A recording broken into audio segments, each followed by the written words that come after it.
Well, you've been sitting in one of the, seeing one of the screens for probably a half an hour now, so maybe I ought to explain it. It's pretty hard to see, and it's reproduced here. And the only thing that's important is number 7.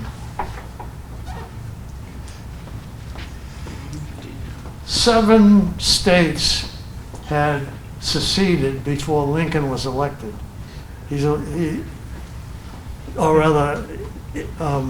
Introduced as president. He wasn't, March 4th was the time that he became president in this period. It's not January anymore, it's March 4th.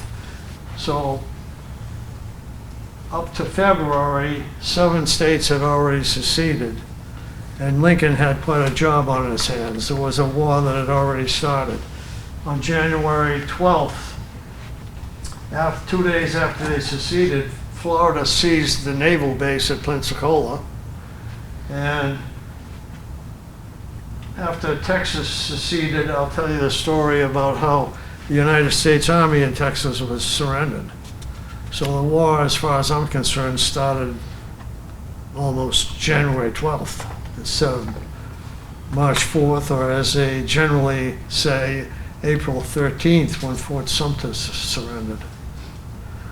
Okay, the next slide. Got it? Mm-hmm. Yep. Okay. Artillery organization. This may be not clear, but the only unit in the Army that has a regiment that only is a paper shuffling entity. The regiment means nothing. The individual batteries involved are separately assigned, so the regiment merely keeps track of them.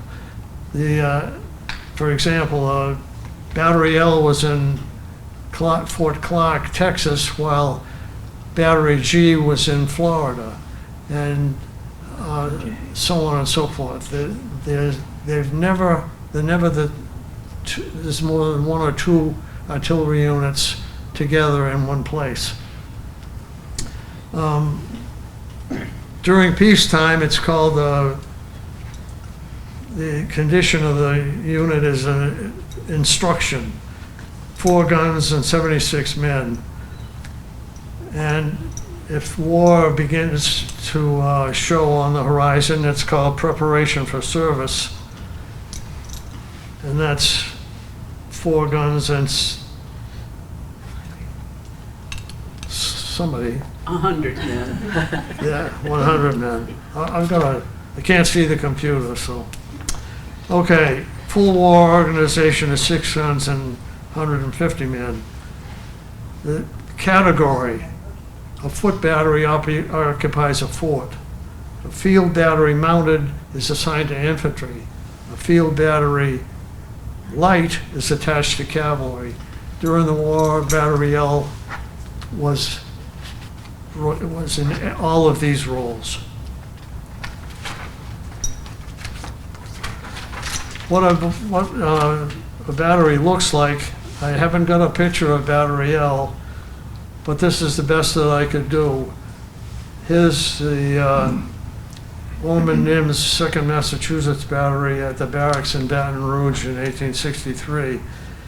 I don't know how clear it is, but I think you can make out the guns.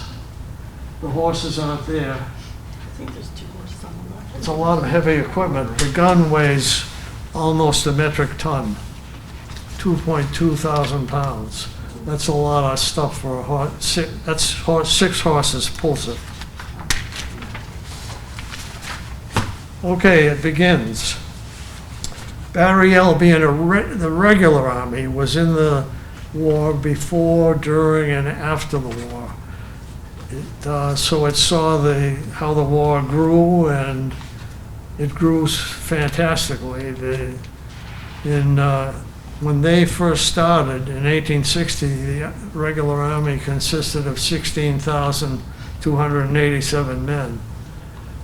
By the time of 62 had rolled around, there was 772,000. So the volunteers simply swamped the regular army, and nobody seems to realize that there was a regular army. It was all volunteer. One point that is interesting is the regular army somehow or other was given precedence in the sense if they were serving near a volunteer unit, the regular army unit could accept volunteers from the accept servicemen from the volunteer unit. So when Battery Hill got short of people in around 1962, and in fact, everybody was always short of people, but they enlisted a number of people from the Connecticut units, New York units, and so on and so forth.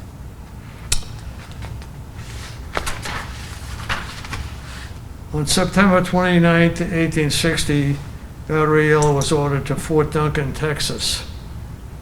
They arrived there after marching for 5 days, and what you see is the headquarters building at Eagle Pass, which is on the Rio Grande River opposite Piedras Negras, Mexico. Back in the day, it would have had a thatched roof. There were about 35 buildings in the fort area.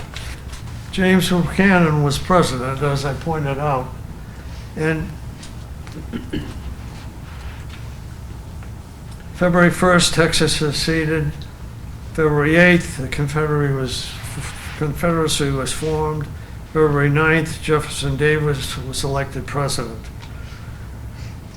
February 18th, all 2,684 men of the U.S. Army stationed in Texas were surrendered to the Texas authorities. Leave it there for a minute. February 20th, Battery Hill at Fort Duncan, Texas, got prior warning of the surrender. On the 16th, someone at San Antonio, a friend of the commander, sent them a note that the surrender was going to take place. So they gathered to gather up all their equipment, and on the 20th, they left. They marched all the way down to the Rio Grande, mouth of the Rio Grande, boarded a steamer that the Assistant Adjutant General in Washington had, at the institution of the General-in-Chief, been directed to go there and charter some kind of steamer so that they could get out. It was the steamer Daniel Webster was chartered, and another one, the Rusk, was chartered, and Battery L and M went to Fort Jefferson, which we can put on now. Thank you. Sorry for the confusion. L and M to Fort Jefferson, F and K to Fort Taylor at Key West, and the Rusk with the 3rd Infantry to New York, Fort Hamilton in New York. Located 70 miles west of Key West, Fort Jefferson was one of the biggest forts the Army Corps of Engineers had ever built. It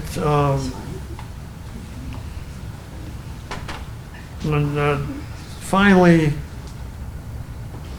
Battery Hill stayed here about till July 5th. They were finally transferred to Fort Pickens, but Jefferson remained a key ingredient in a supply point for the Navy, and was an interesting point about it is Dr. Mudd was imprisoned there. If you remember who he was the man that treated John Wilkes Booth, who shot President Lincoln, and he treated him innocently. He rode by his house, and Wilkes Booth rode by his house, and he stopped, and Mudd treated him, but because of that, he was they blamed him for being part of the assassination group, and he spent a number of years there. The place was riddled with mosquitoes. It must have been a tough life. Buchanan. I think it says befuddled and hesitant.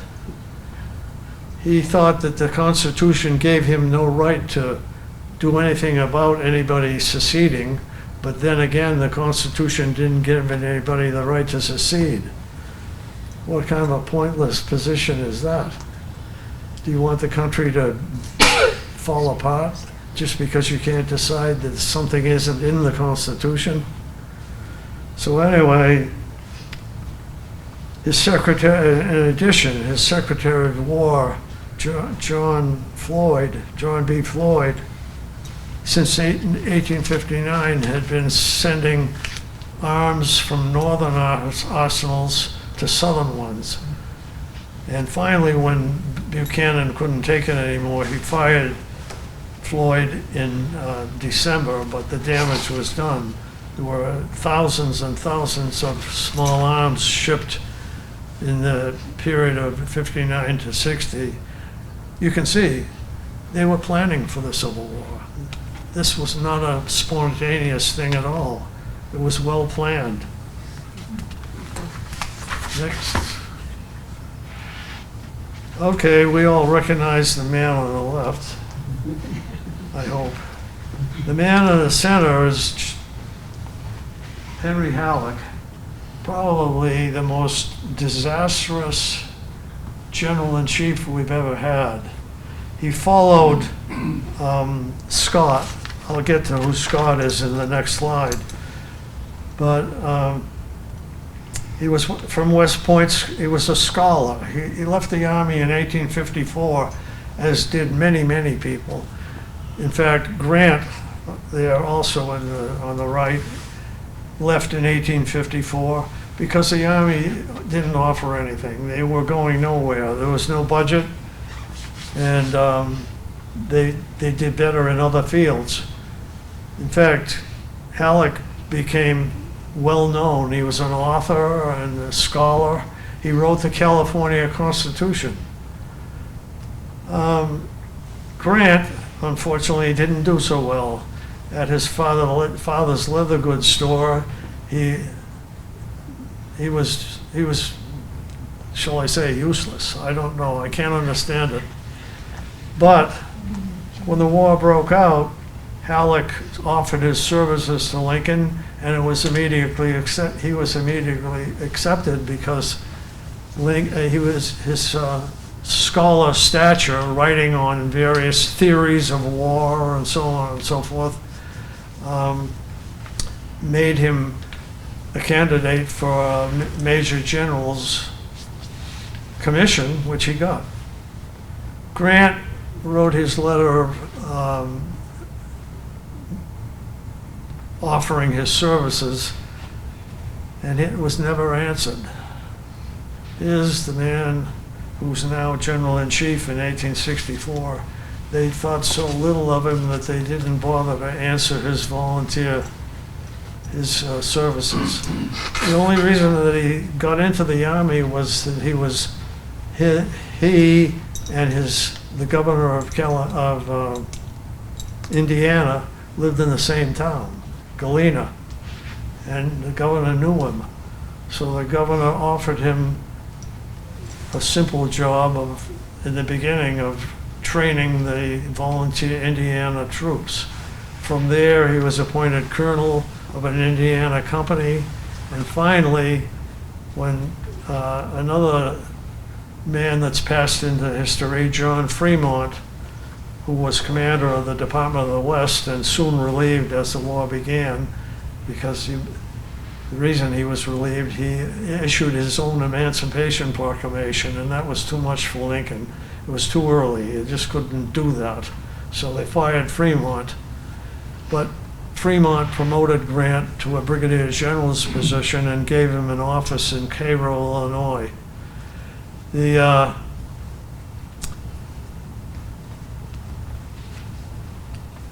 next slide, please. The first So the first general-in-chief, I shouldn't say the first, yes, the first general-in-chief was, of course, Washington. Now, the first of this era is Winfield Scott, and he joined the Army in 1808. If you can imagine, he was in the Army, he knew every military action or trouble the country had had up until now. So he knew, he could analyze what was happening. He could see that the South was going to secede, and he tried to convince President Buchanan to do something about it, but the only way that he finally was able to issue any orders was to bypass Buchanan and directly order, for example, troops to be sent to Fort Taylor in Key West and reinforcements actually to Fort Pickens. I'm getting ahead of myself, but that's all right. For example, finally the order to Fort Pickens, Buchanan was particularly worried about, and he sent a messenger to catch up with the order, which was sent by a messenger also. And when the reinforcement troops arrived, they were told to not leave their ships. They were brought by ships, but they were told to not depart. I'll get into that later, but they stayed there for almost 5 months on board ship.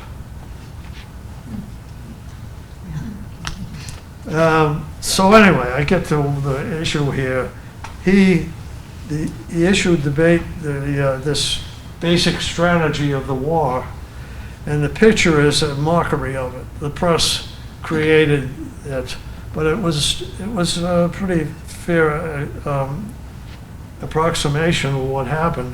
They to build a blockade and coming down the coast, and from the upper reaches of the Mississippi down to the coast, and squeeze the Confederacy, preventing anything, any munitions or even food or what have you to be imported. And it worked.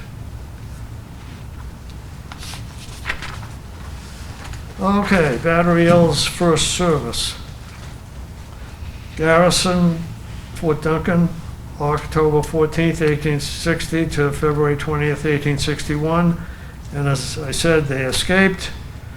Department of Florida, Garrison, Fort Jefferson to July 5th. Finally called to reinforce Fort Pickens. They were in the Western District of the Department of the South, Garrison of Fort Pickens from July 10th to May 10th, 1862. Occupation of Pensacola, May 12th, 1862. At this point, let's note what else happened in early 1862, which was part of the Anaconda Plan. Another expedition that Battery L probably didn't know a thing about, but finally landed in New Orleans on May 1st and took the city. The Butler-Farragut expedition. A lot of people don't give much credit to the Navy, but the Navy played an important role in this whole thing, very important. They carried all of Butler's troops down there, and then they passed them past the forts below the city and brought them right to the city gates. They finally walked into an abandoned city that had been declared an open city because there were only about 2,500 Confederate soldiers available to defend it, having been depleted by yet another condition that I'll get to. But the frustrated general in New Orleans was ready to give up because he had been asked to send all his troops north.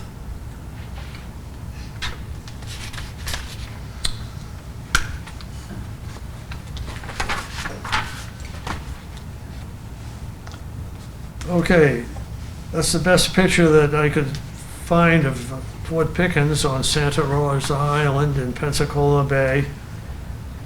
It was 2,500 yards from the shore. That's very important. I'll get to that. This was before the right-hand part of the picture there. This shows the complete fort. It's still there today, but the right-hand part of it has disappeared. It was blown up. It was used as a storage area for ammunition. It blew up in 1897. Okay, Fort Pickens was one of 5 federal forts that were salvaged from the secession. When all the states in the South seceded, they took over all of the federal property. New Orleans Mint, all the arsenals, and all of the coastal forts. But Fort Pickens was one that was occupied, and was still occupied by Company G, a small group of 86 men that stayed there and practically starved to death while they were waiting for reinforcements. But it was successfully saved, and we'll get to that shortly. Anyway, the other ones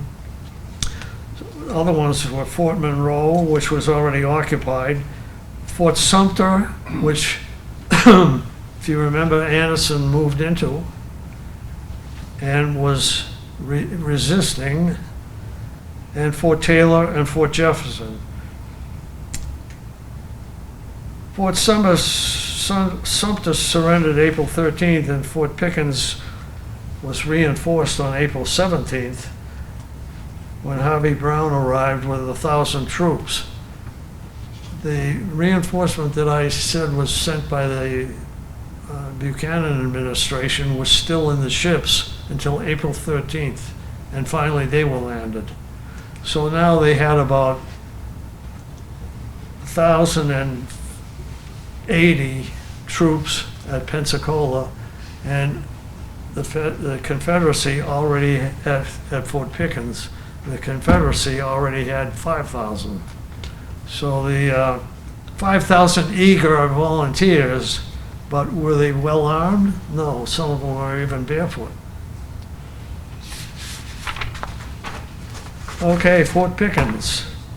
The opponents: Harvey Brown, West Point, Braxton Bragg, West Point. The Navy Yard, as I told you, had surrendered on January 12th. And here's a picture of all of the guns that the Confederates had put together on the shore. The whole thing was almost a show. They only had 3 guns that had the range to cross the 2,500 yards to Fort Pickens. And Fort Pickens at the time didn't have any. But Harvey Brown recognized the problem and submitted a requisition, and finally was sent 7 Morton rifles that would have a range more than 2,500 yards. A picture of what it looked like is next. That's from the fort to the shore, the opposite shore, and 3 slides down, Nick, is Fort Barrancas, which is in the, now go back to, that's it. So you can see that's a pretty prominent fort, but it's hardly visible at that yard, at that distance. The 2 sides stared at each other for months. Harvey Brown was afraid to institute any action that might provoke a general war. I don't know why. We're already in war. But they arrived. They're talking about March, and the war officially or supposedly didn't start till April 15th, which was when Lincoln finally requested volunteers, 75,000 volunteers. So at any rate, finally, On October 8th, 1862, 1,100 Confederates landed on Santa Rosa Island. And right here is where they landed. Two screens, unfortunately, the green areas. You can see the dotted lines where they moved down. The island is only a couple hundred yards wide. It's a barrier island. It's 40 miles long. And they moved down. In the first place, they began getting picket resistance from the camp of the 6th Regiment of New York Volunteers. And they finally surrounded the 6th Regiment of New York Volunteers. Not everyone was there. They were at full strength. They were only 250 men, but they had been given assignments in the fort and in these outer batteries. Anyway, they captured about 40 men and then proceeded to loot. They stopped their attack. It was more important to get a pair of shoes or a blanket. And when they were through, they lit fire to the tents, which warned the fort. And some few people came out and began to attack them, but they quickly reversed their attack and went back to their ships. That's when they took most of their casualties. And in fact, they only took about 40 casualties, and there were no casualties whatsoever in the fort, except for one person in Battery L that lost his arm. He lost it in an operation. He had a shell fragment go in it. And in the medieval medicine of the day, he had his arm cut off at the elbow. There were 5 others later who were picking up unexploded shells, and that caused the deaths of one sergeant and 3 others in Battery L, and 3 other people in the other infantry organization that occupied the fort. As the months went by,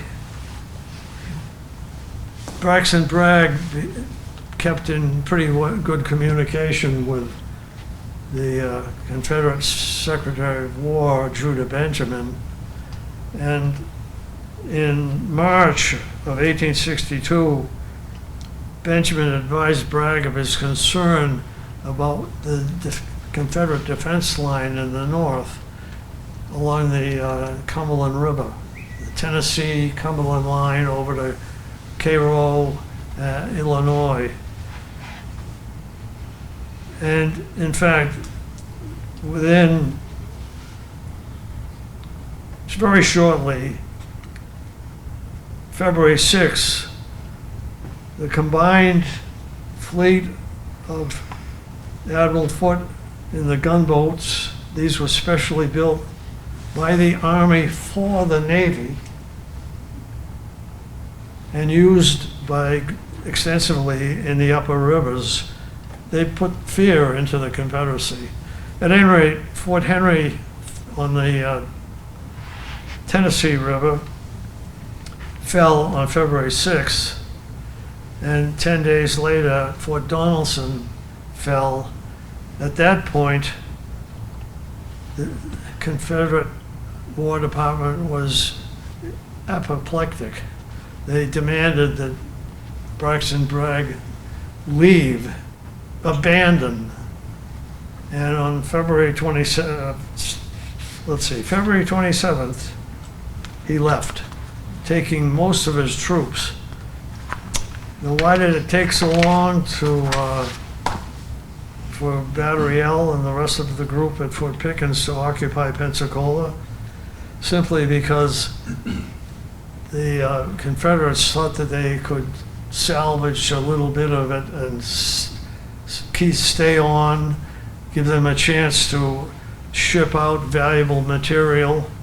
And they did, in fact, assign a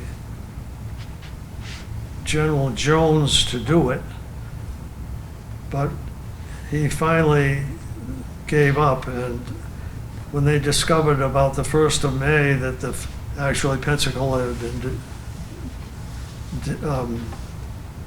unoccupied, they moved in, first occupying the fort here, and then the city of itself.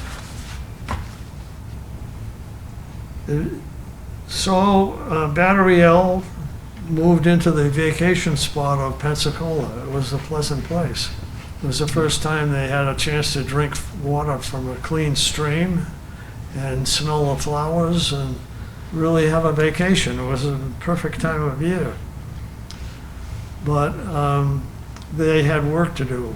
Captain Clausen of Battery L was assigned to the duty of building the defenses of the city. And they did that until September, when he finally issued his report. And soon it became clear that the war had moved elsewhere. On June 2nd, Pensacola became the headquarters of the Gulf Blockading Squadron, and it remained there. That was the only function that was of value.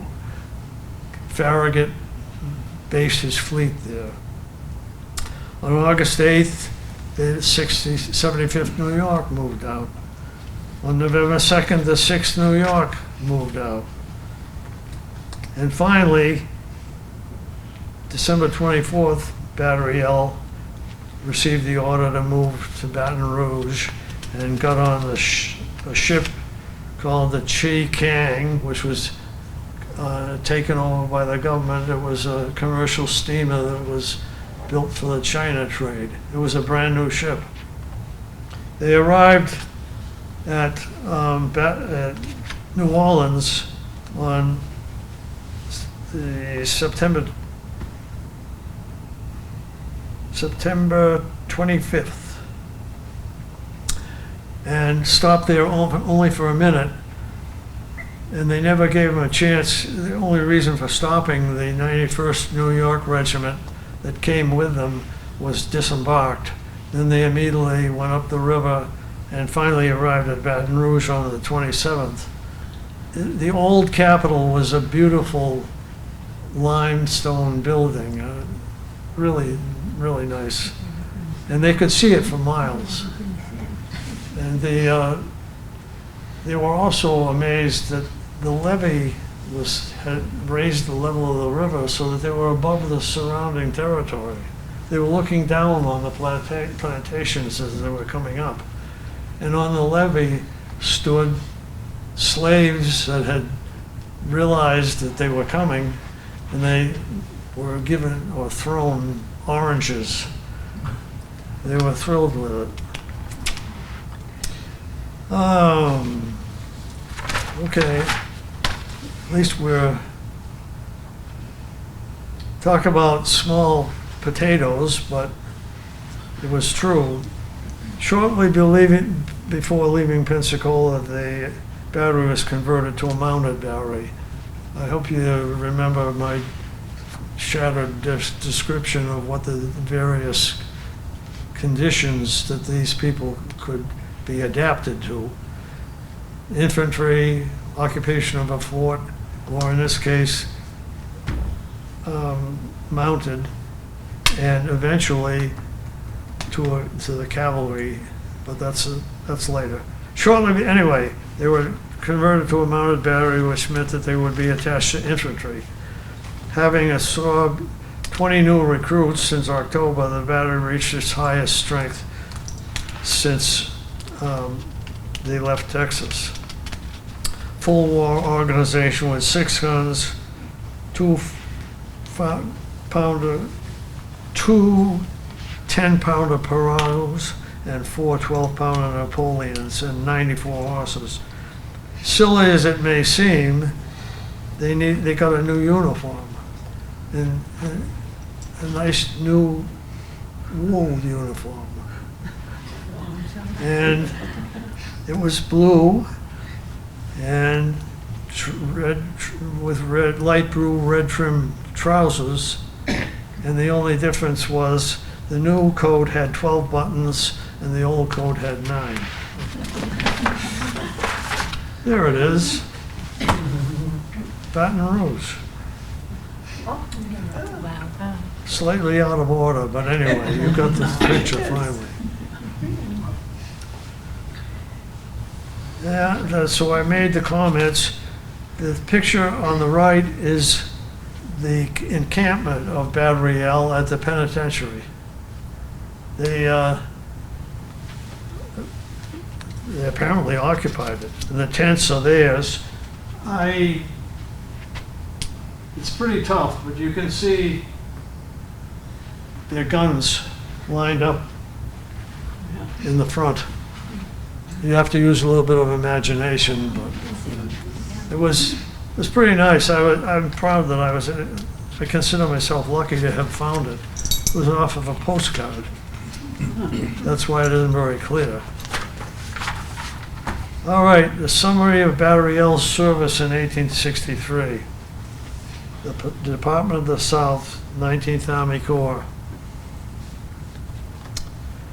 I can't obviously cover everything here, so I'll summarize it and pick out some of the things that you find interesting. Through March, they had to train Banks's green troops.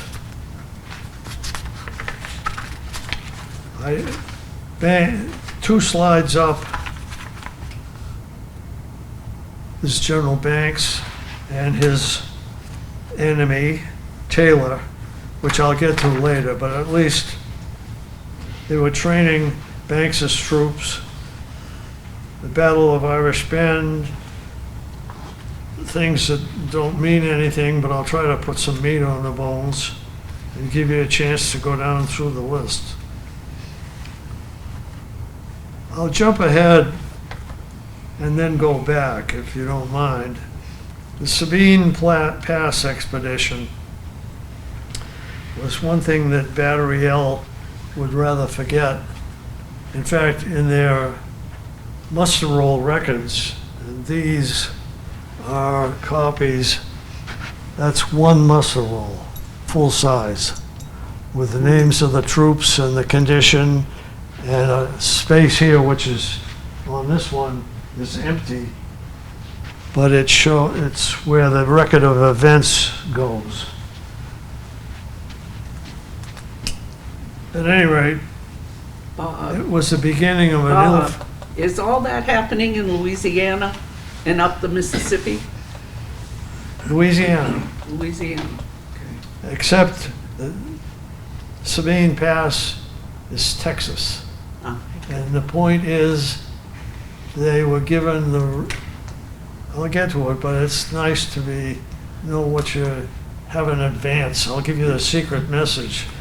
They were directed at that time to invade Texas, which Grant was apoplectic about. He still didn't have enough authority to affect anything, but it was ridiculous to launch yourself into this vast area of nothing. It was mostly buffalo in Texas, that's it at the time. So anyway, I'll pick how we got there to the Battle of Irish Bend. The 19th Army Corps. Butler was relieved in December, and he was replaced by Nathaniel Banks. The first priority was the opening of the Mississippi, and in cooperation with the military and naval expedition organizing at the north. That's the Anaconda Plan.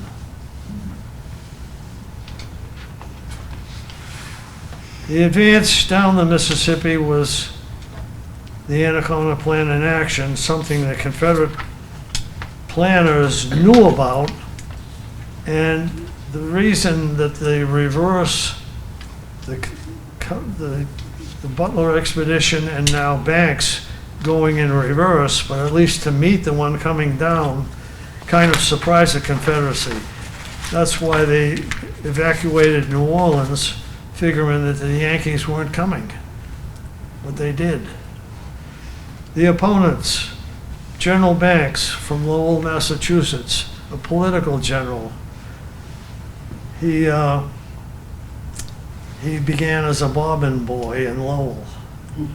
His father, only thing is, his father owned the factory. So he advanced quickly. He offered his services at the same time in early 1861 and was made a major general. Quite a step for a civilian. On the other hand, his opponent is Taylor, General Taylor. I've got a brain trust. I can't think of his first name. Anyway, he lived in the parish in Louisiana which Banks was going to go through. He knew everything. He knew every cart path. He knew every bush. His father, Zachary Taylor, the former president, had a plantation there, and it was called Fashion, and it was on the river. Hundreds of plantations along the Mississippi River. I was thinking of bringing a map, but I'm afraid it would waste more time. But all along the Mississippi, there were all kinds of hundreds of acres of plantations, which was the wealth of the South. Cotton, sugar, cotton and sugar, really. Some rice. No military training, but he grew up in a military family, and he was clever. He was the fox that was always, Banks was always chasing, and Banks never caught him, actually. There's New Orleans, and he had to secure this whole area here over to Brashear City and up the river as far as Donaldsonville, because that was basically Taylor's hometown. He built 5 forts. This is Banks now, I want to make clear. Built 5 forts in this area and a fort up here, Fort Butler. That took some time, and he moved on before any of them were finished. And this here, Bayou Teche, is essentially, and this is shows the railroad, but there's other roads along the river. Those are the roads that he followed. Bayou Teche, Irish Bend was where Banks stopped and turned and tried to prevent Banks. Taylor stopped. He's the guy being chased. Taylor stopped and turned and attacked Banks as they were going north. But he escaped again. He wasn't defeated. They brought battle, but there was it wasn't a big battle. Grover, he's a general. I didn't introduce him, but he was in charge at the time of the group going north. He marched directly around the bend of the river, directly into the face of Taylor, and he was trapped. That means that the rear of the column, where Battery L was with all kinds of artillery, were never deployed. His Clausen, as I said, chief of artillery, had 5 artillery batteries available, and none were fired. They could have blasted Taylor's forces to oblivion, but they never had the chance, partially because they had poor maps, they didn't know the countryside, and Taylor did. So he discovered an escape road out of the bend and moved north. Here's Taylor's comments. His men are dropping out left and right as they move north. I think the one that I find the most interesting is from Texas. They were thoroughly demoralized. They would never hear the Reveille two-tones again. I'm going to read directly from Battery L's record at this point. Banks arrived at Opelousas, and he they spent several weeks there. The weeks were spent trying to find a route still to arrive at Port Hudson, their objective. The battery rail record for 28 February to 30th April says, in part, at Vermilion Bridge, Taylor's section of the battery was opened upon sharpshooters and the rebel artillery of 4 guns from the cover of the opposite bank. Casualties, 2 horses killed, the remainder of the battery in action shelled the rebels out on the 20th into Opelousas. So now they moved into Barr's Landing in the Opelousas area, which should be the next slide. And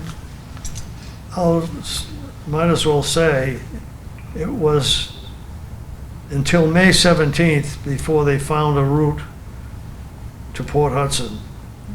And only 2 days later, the river dropped and they found an even more convenient route. But another interesting thing happened at Barr's Landing was Bayou Côte Bleue, actually. Henry Jefferson and Virgil Ayres came into the company. They were escaped slaves. They, previous to that, Philip Ewins had joined the company in February. They volunteered to do anything they could so long as they were fed 2 meals a day. They weren't official anything. They were happy to do anything they could, and they ended up cooking. So they got their 2 meals a day, and any cast-off clothing and so on and so forth. This is May. In October, they were actually enlisted. Being where they were, the company didn't know that a law had been passed that authorized the enlistment of escaped slaves into the regular army at an official position. So integration began in May 1863. What happened to it later, I don't know. But the slaves stayed in the army. It was a 3-year enlistment. They were mustered out in October of 1863. At that time, the company had moved to Buffalo, New York, and the 3 slaves stayed there. And I've traced their existence there. They were painters, mostly house painters. It was and fence whitewashing. They were all except one are buried in Forest Lawn Cemetery outside of Buffalo. Anyway, they moved on. Now, finally, the objective, Port Hudson. It's a bluff in the Mississippi River about 80 miles north of Baton Rouge, and it's a good defensive point. You can see that ships passing by on the river. The river current is 6 miles an hour at this place, at this point, and most of the steam-powered war vessels of Farragut and the transport would only make 9 miles an hour. So they would have to travel past the fort at 3 miles an hour. That gave the Confederate guns mounted all along the top plenty of chance to put holes in the boats. And when Farragut tried it later, out of the whole squadron that he assigned of 6 ships, only 2 made it. At any rate, Port Hudson. It was a long, sweaty period for everybody. No commander, I said that Banks was a political general. He didn't have a clue about strategy, not that I have either, but generally speaking, you don't want to bottle up the enemy in a fort. Now you've got to launch a siege, which he did, and it lasted it would have lasted even longer, but the thing to do, the teaching today is to never let an enemy enclose himself this way. You try to catch him out in the open. You try to chase him out. Banks did just the opposite. He tried to trap him in. So he was stuck with a siege, and there were two assaults, one on May 27th and one on June 14th. And I think the next slide shows the results.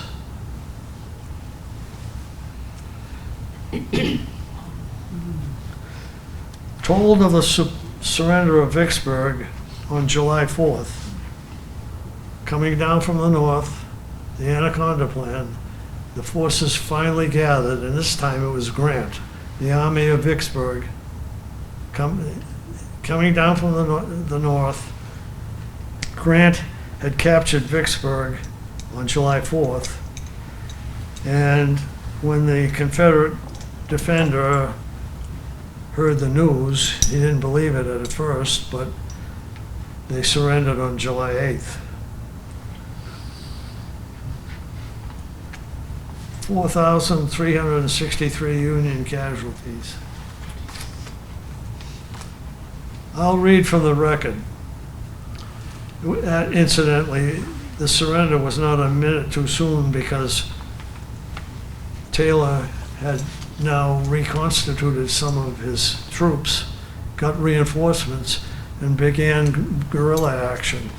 He began to attack some of the places, some of the forts at Brashear City. He attacked Fort Butler. He attacked ships going up the Mississippi River.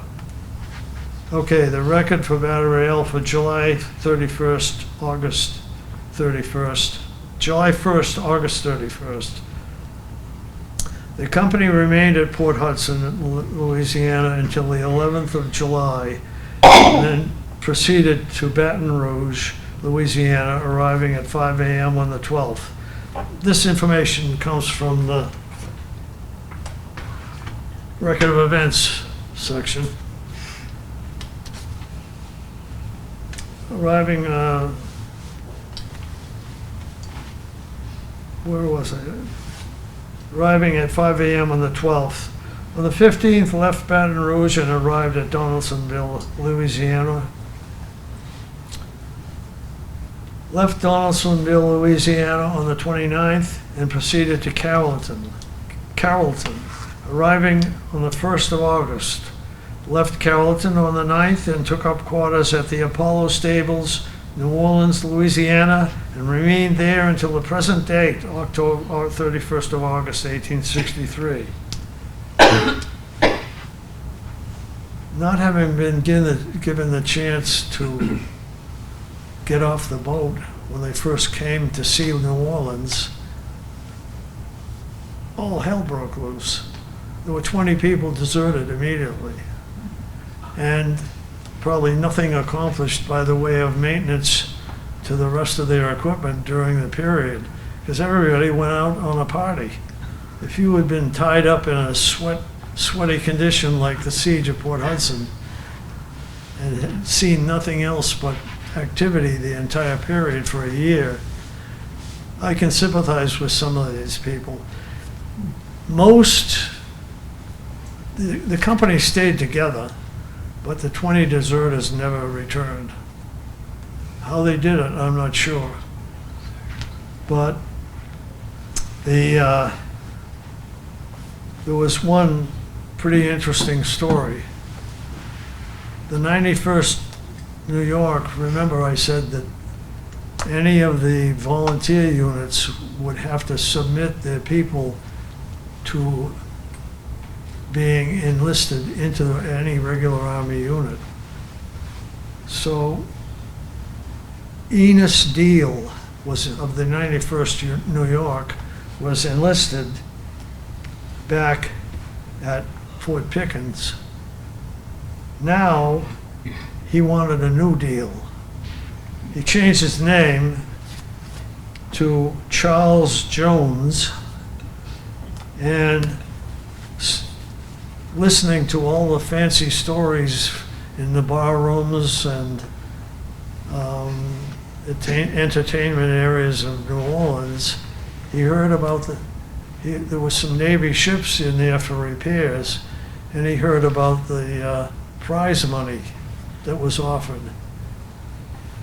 If a Navy ship captured a Confederate ship, it was put up for auction and sold. And the crew that captured it was shared. It's just like old times England. That the whole prize money situation still existed.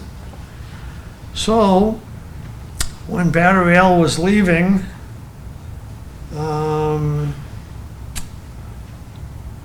let's see, later anyway, about a month later,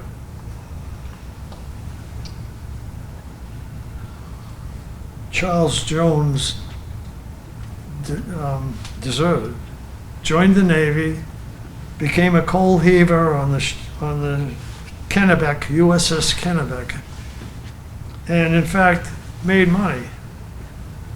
Within weeks, the 3 ships had been captured. The M.J. Smith, the Gray, and the Jacket.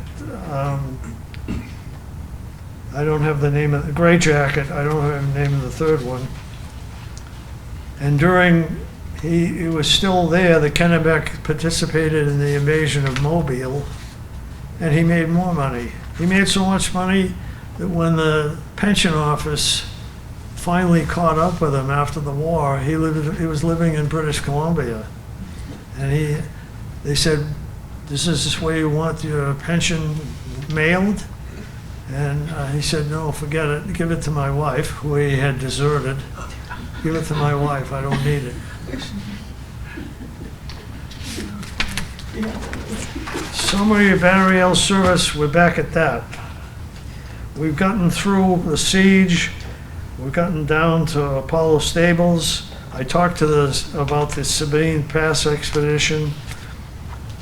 Basically,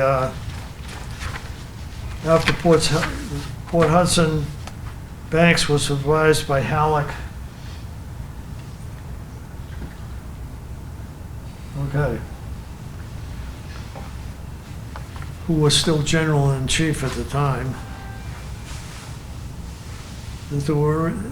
You can read it. I'll let you read it.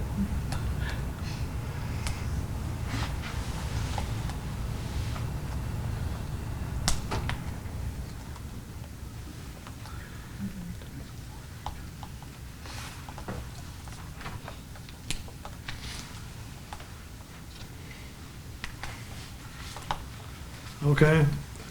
The first move that Banks made was a Sabine Pass expedition, and the reason I mention it is because it's the last the last portion of the Texas invasion that Battery L participated in. It was a relatively small operation. He would launch a move to the fort at Sabine City, Texas, on the Sabine River, the boundary between Texas and Louisiana. Then he would launch a move, if it was successful, onto Beaumont and Houston and so forth. Voila, he's captured Texas. Well, it didn't work. It was such a failure that it was really an embarrassment. Everything went wrong. It was supposed to be a surprise. It wasn't. The fort was warned. Ships went into the harbor and were blasted away. So anyway, the expedition returned, and now Banks planned. Okay. The full invasion of Texas. I can't say too much about this because Battery L wasn't there, but it was quite a success. In contrast to all of the other foibles, Halleck, he had been sent the 13th Corps from Grant, And he now proceeded to take a chunk of the Texas coast. But Halleck, being what he was, totally oblivious to any sensible thing, 2 months later, Halleck changed his mind. He now thought it was better to unite three forces against Shreveport, which is up in the northwest corner of Louisiana on the Red River, not far from Marshall, Texas. So if they were successful, they would go up the Red River and get into Texas from the north of Louisiana. But Sherman had to agree. Sherman was now commanding the troops that Grant had left. He had been made lieutenant general on, let's see, March 2nd, 1864. And this was now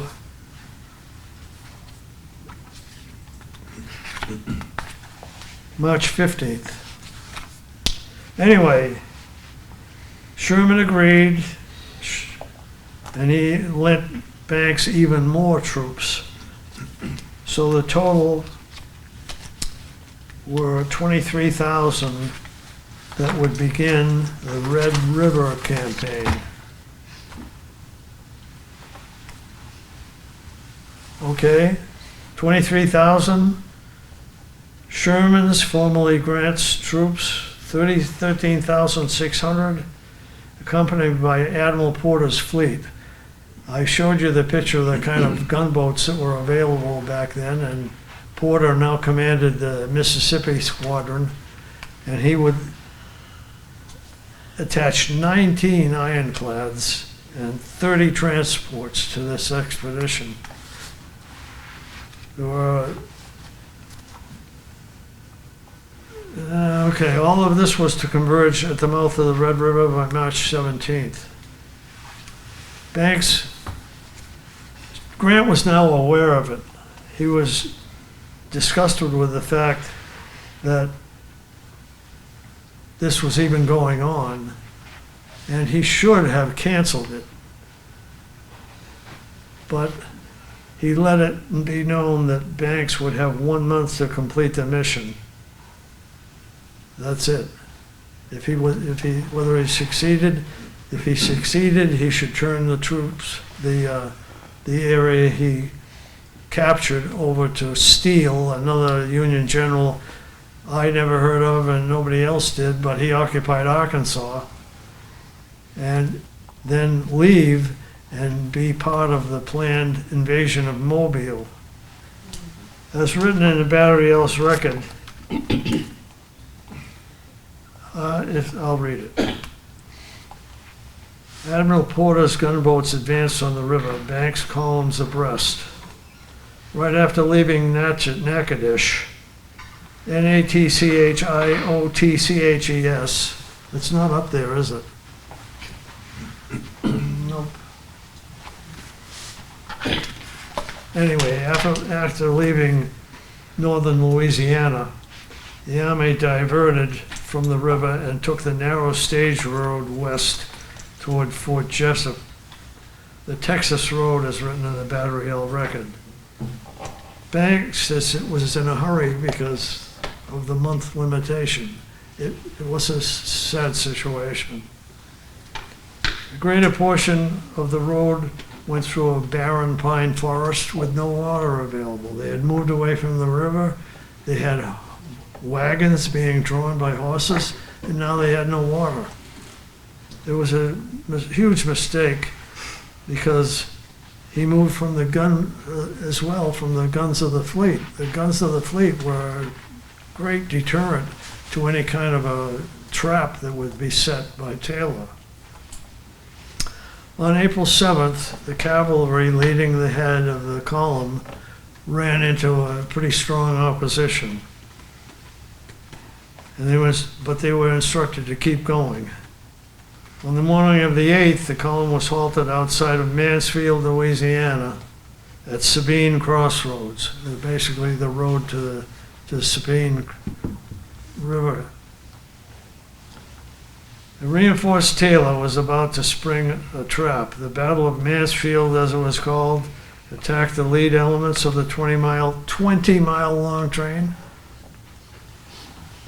150 wagons, drawn by 1,000 mules.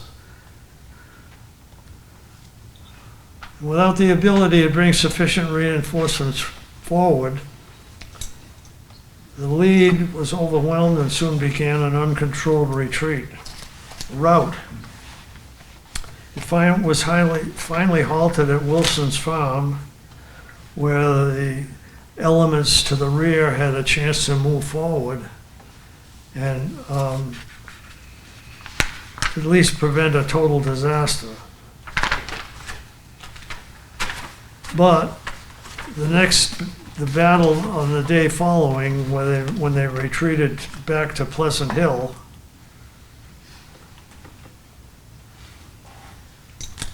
at Mansfield's Banks Force suffered 113 killed, 581 wounded, and 1,541 captured. The numbers tell of a complete confusion with the loss of 20 cannons, 156 wagons, and 1,000 mules. Confederate losses were not reported, but by his commander, Kirby Smith, were estimated at 1,000. I've not wanted to spend time discussing the Battle of Pleasant Hill. Battery L was placed in a terrible position, again by some amateur general, but they were in the middle of the battlefield with the main defense line behind them. That meant that the guns of the defense line were enfiladed by Battery L in front. They couldn't fire. So Battery L was overrun. They lost 27 horses, killed.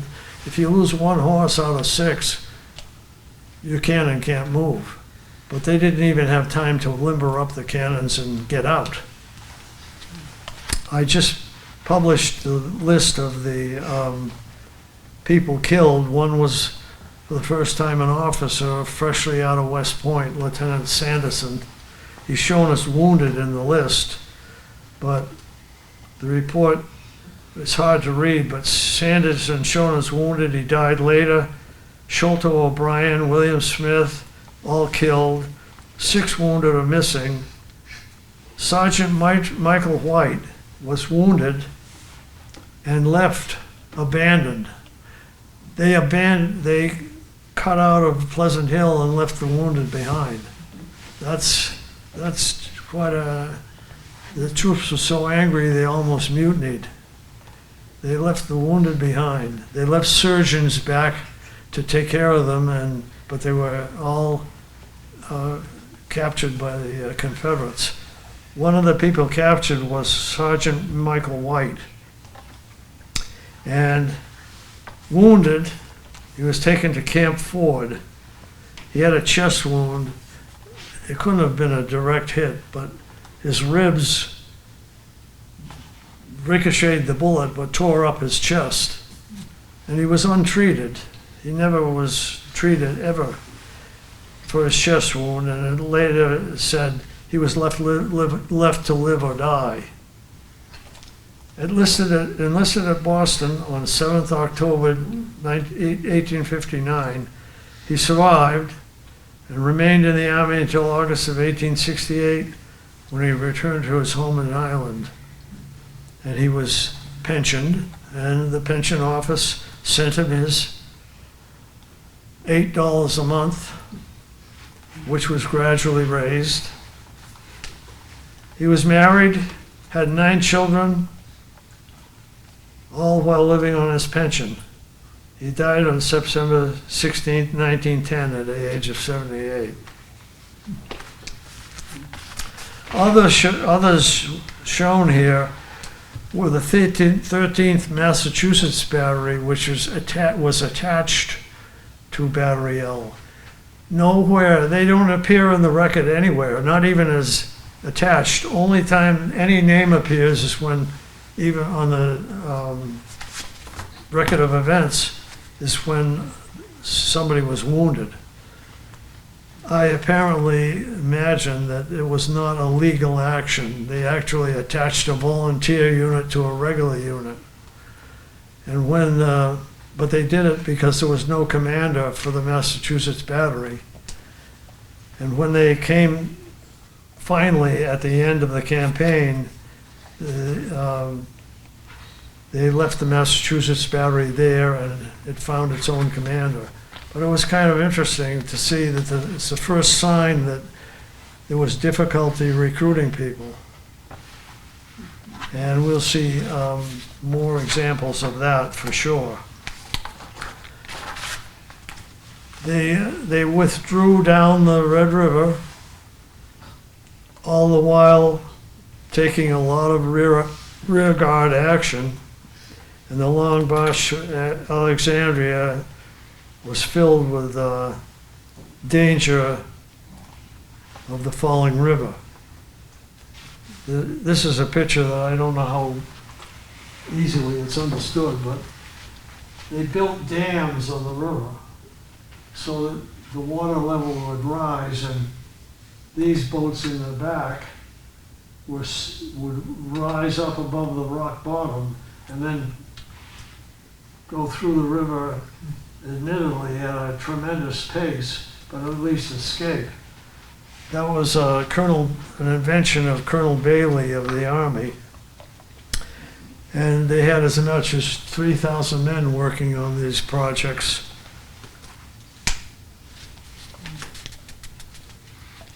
Thus, Porter was rescued.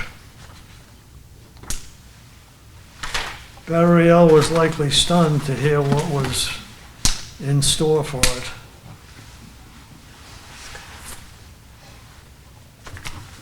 I'll quote from Battery L's record.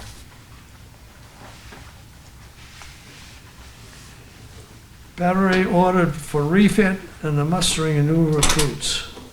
They had to let go of the 13th Massachusetts, and that put their strength down to, I've forgotten what it was, but it was almost back to the peacetime level, 80 men.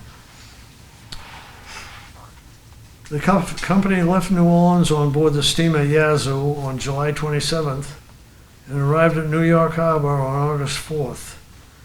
Thence ordered to Camp Barry near Washington, D.C. They were refitted, all new uniforms, new guns, sufficient horses, and the device that was used, they were combined with Battery K. Battery K had lost, there were only 30 men.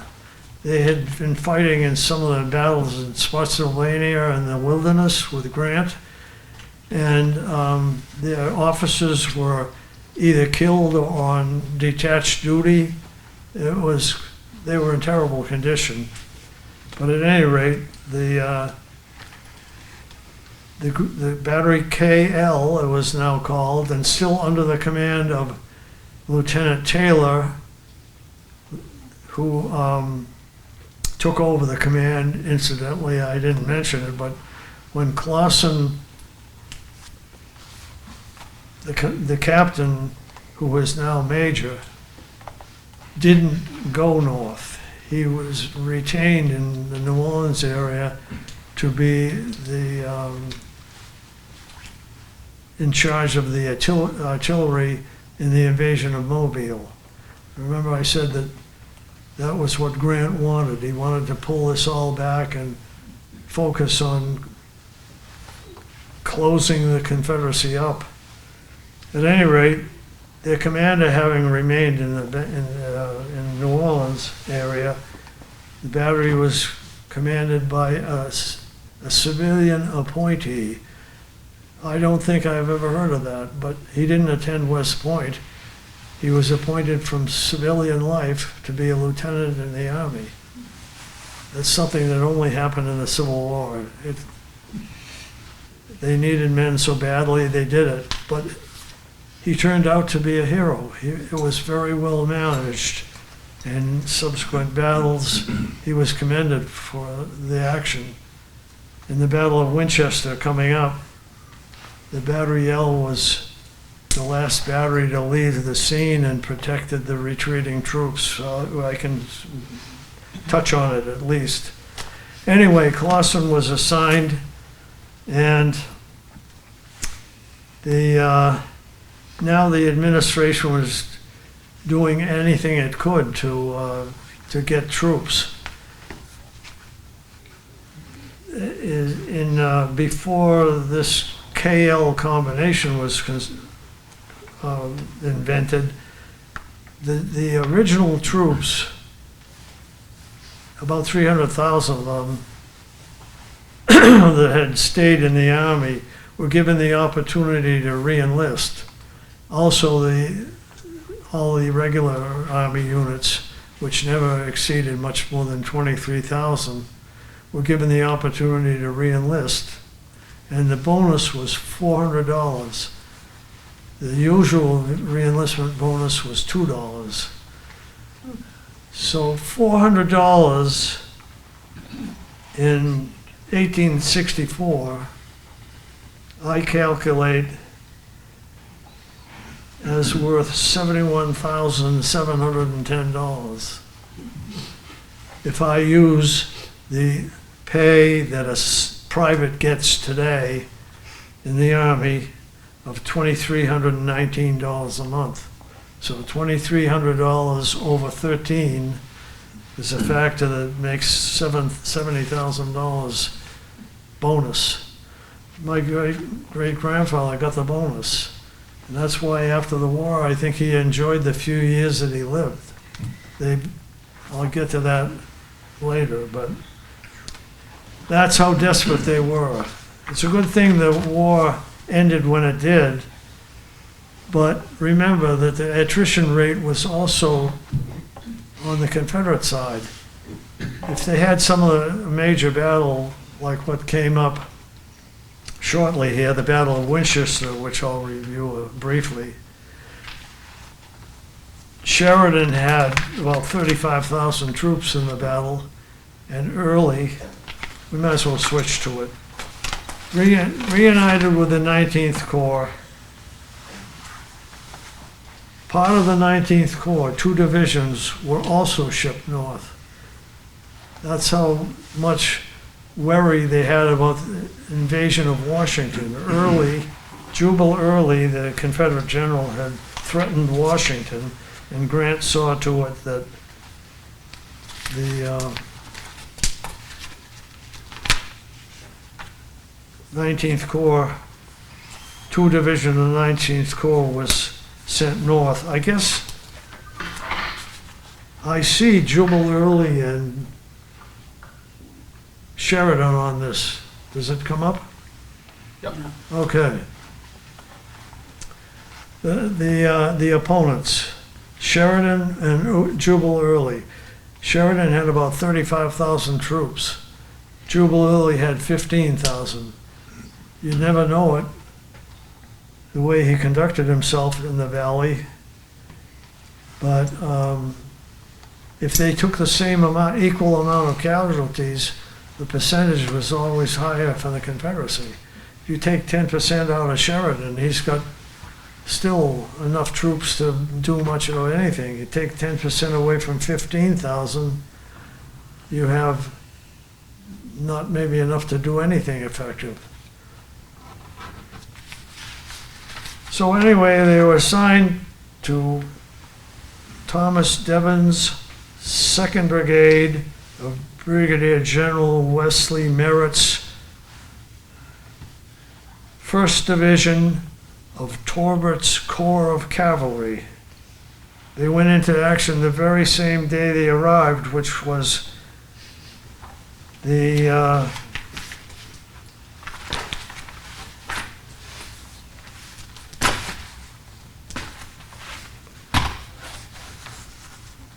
20th of May.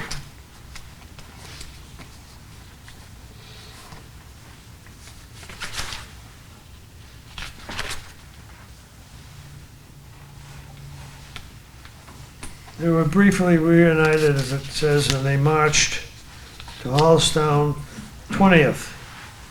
That's it. Halltown, 4 miles, August, sorry. The 20th of August. They went into the battle the next day.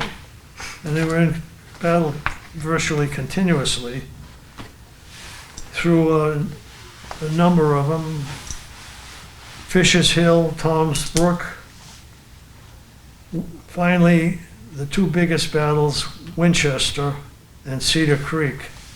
The troops were roused roughly at 3 a.m. and the battle didn't begin until 12. So there's an awful lot of moving around and manipulating and so on and so forth. Their old colleagues are shown here, right in the thick of it. But remember that Battery L was with the cavalry.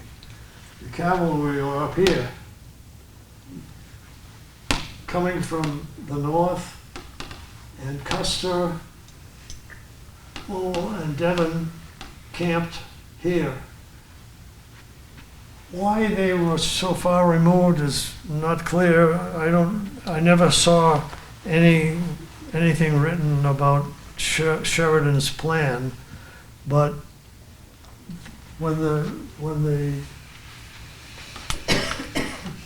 they're shown now in a position of about 11 o'clock in the morning. They had to fight across Opaquan Creek, which was resisted by a detachment of Early's army under Breckinridge, which fought them right up until 11:40, when Early gave him a peremptory order to withdraw. He was having more trouble down in this area. So as it turned out, almost by accident, the cavalry was fully united and able to travel down the Valley Pike at about 2 o'clock. It took until about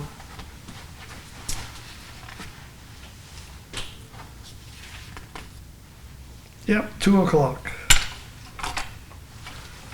The battle had progressed rather poorly for the infantry, and the Confederate Army had been pushed back, and Sheridan finally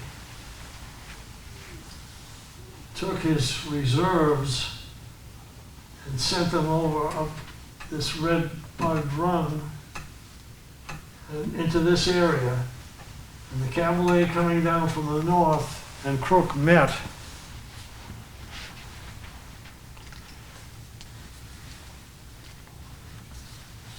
I thought I saw somebody had, by 4:30, the left of the cavalry had linked up with a division of Sheridan's advancing infantry, and the enemy was sent as Sheridan reported. The cavalry formation is really something to think about. Here they had been completely re-equipped. It was brand new horses, all new leather saddles, reins. There were 9,000 of them, if you include the artillery, and that was the Battery L and the other batteries attached. 9,000 forces advancing on both sides of Valley Pike, and I'm looking for the words that I don't understand fully. Each brigade in line of squadron columns, 3 deep. Now, if you figure, would you agree that a horse, 2 horses is about the size of an automobile? So if you imagine 4,500 automobiles in line abreast, 3 deep, a half a mile wide, advancing down the pike. Well, they joined up. The force was so overwhelming, the Confederates fled. And in fact, the word that Sheridan used in reporting the battle was sent them whirling through Winchester to the south. That's okay as far as it goes, except they escaped, the Confederates, that is. The Battle of Winchester was regarded as a huge Union victory, but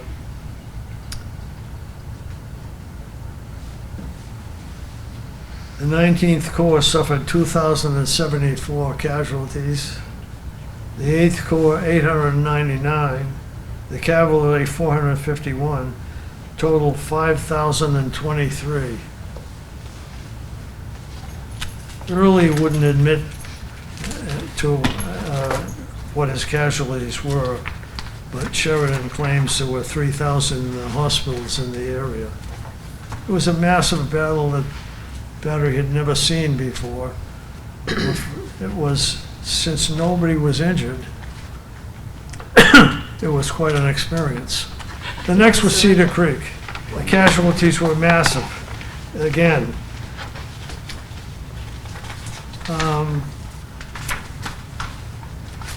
about 5,000, and it was hailed as a wonderful Union victory.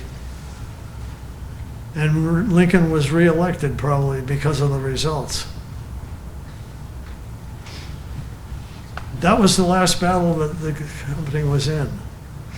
They were sent to Pleasant Valley, Maryland to be in a reserve division that was being formed, but they never saw action again.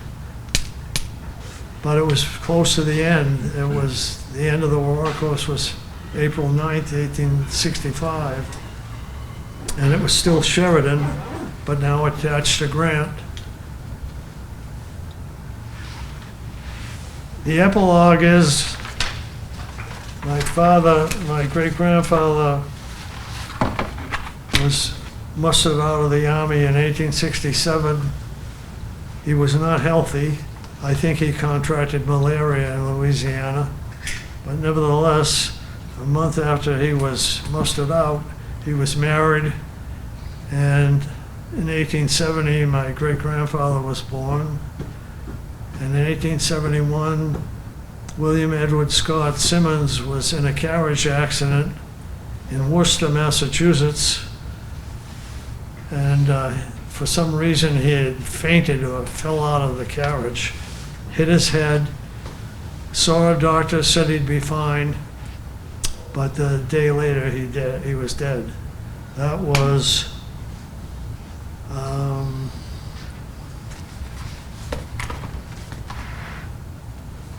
when he was 34 years old.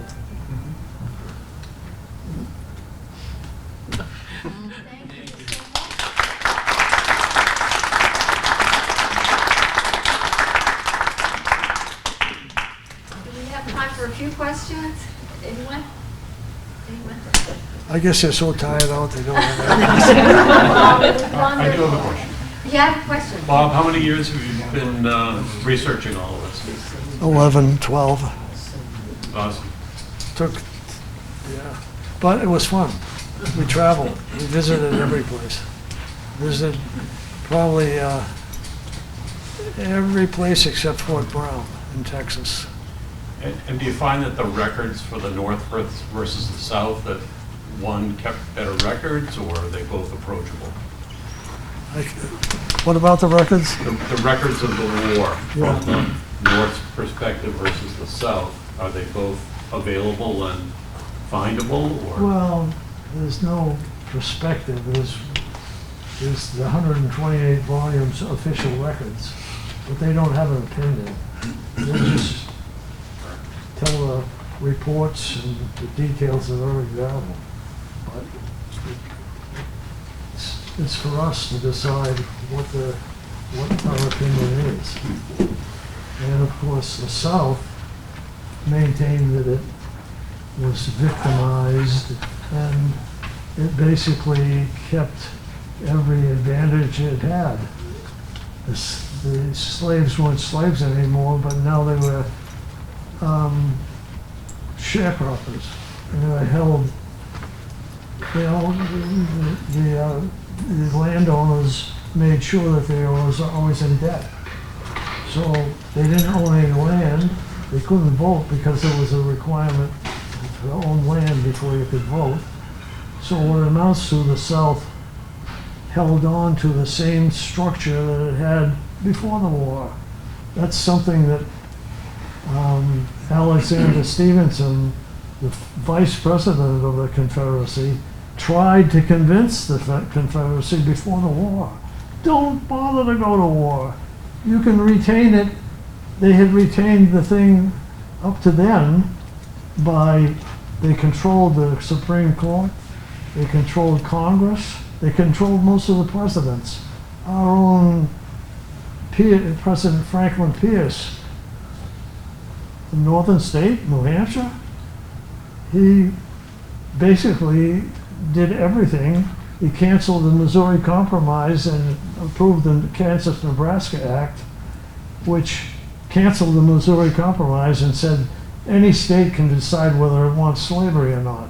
So immediately they send thousands of guerrillas into Nebraska and make sure it votes to become slave. It didn't.